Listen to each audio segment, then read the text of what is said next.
These past days, Shaoyou had been drowning in unease, chest tight and body drained. His energy was stretched thin, leaving him restless and weak. He slept until late in the afternoon, not because he wanted to, but because his body simply gave up. When he finally woke, a soft glow of comfort awaited him. At the table stood Hua Yong, apron tied neatly, carefully placing a chiffon cake fresh from the oven.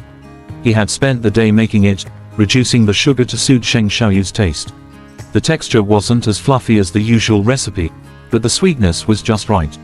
It was imperfect in appearance, yet filled with thought and care. Shaoyou wasn't one for sweets, but this wasn't about sugar.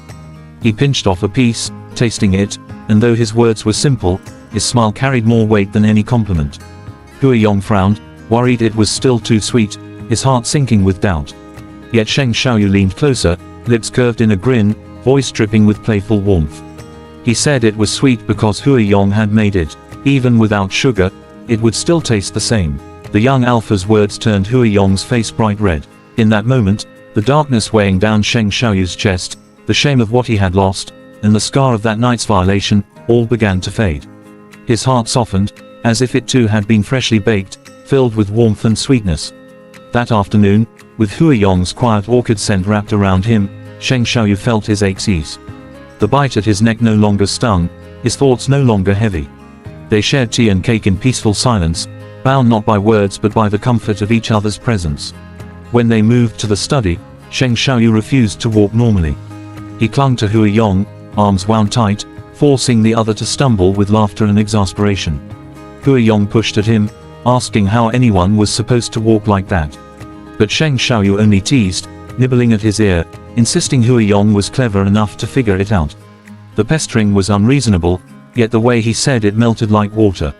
It was the kind of tenderness that spoke louder than declarations, like he couldn't live a single day without this man.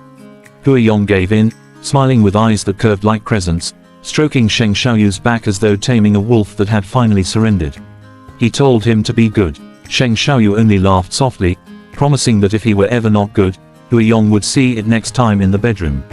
His voice was sugar-laced, wicked and tempting. Hua Yong's glittering eyes seemed to reply, "Try me." In the study, a massive bookshelf stood as proof of Shaoyou's past, too heavy for even 4 alphas to lift during the move.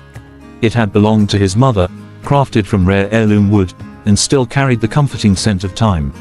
Standing before it, Shaoyou pulled out Descartes' Meditations on First Philosophy. Beside him, Hua Yong lingered between Khalil Gibran's Sand and Foam and Stefan Zweig's The World of Yesterday. His pale fingers hovered gracefully, soft and elegant, making Shaoyou's gaze linger with quiet affection.